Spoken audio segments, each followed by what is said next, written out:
Netflix's Bubble film? This is post-apocalyptic events with Bubbles meets The Little Mermaid. Every time I think or say the title of this movie, I think of one thing and I can't get it out of my mind, and that's this.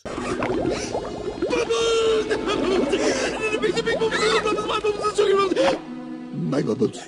Okay, Bubbles is set in a strange world where mysterious bubbles have covered the entire world out of nowhere and has caused a series of dangerous explosions. The Earth has been trying to recover ever since, but Tokyo, Japan has suffered the worst than the rest as it's trapped within a giant bubble dome. Teenagers go to this dome to partake in what they call the Tokyo Battle Corps, where they compete for food and basic supplies by capturing a flag. The film follows Hibiki, who is a bit of a loner and is great at parkour. He ends up meeting a weird and strange girl named Uta. From that point, we instantly realize there is a lot more to her than meets the eye. Bubble is a typical anime romance with that bittersweet yearning of young love. It's filled with plenty of youthful optimism and undercurrents of coming of age movies. If the sound of that entices you and you enjoy Studio Ghibli films, then this just might be up your alley. The film definitely has some nice colorful hand-drawn animation merged along with computer generated graphics. The music was quite nice and sweet. The film story though is hit or miss. That felt a bit simple and doesn't explain everything. For the most part of the film, there isn't much of any conflict that the characters need to face or overcome. I even thought to myself, where or who is the villain in all of this? I mean, there's the Undertakers, but they're not really the prominent threat. In some sense, you're just kind of sitting around, just waiting and watching until the third act comes in. But even then, I found it weird that none of the characters questioned what was going on with Uta. I would have even liked more character development, and I also think this would have worked better as a series. It's a shame. Had the team for this film further developed the story and its characters, then they would have had something more solid here. And using Roger Ebert's 4-star rating system, I would give this movie 2 stars. But nonetheless, the film is still sweet in its own way, and there's something to be potentially had here from anime lovers who are more on the sensitive side.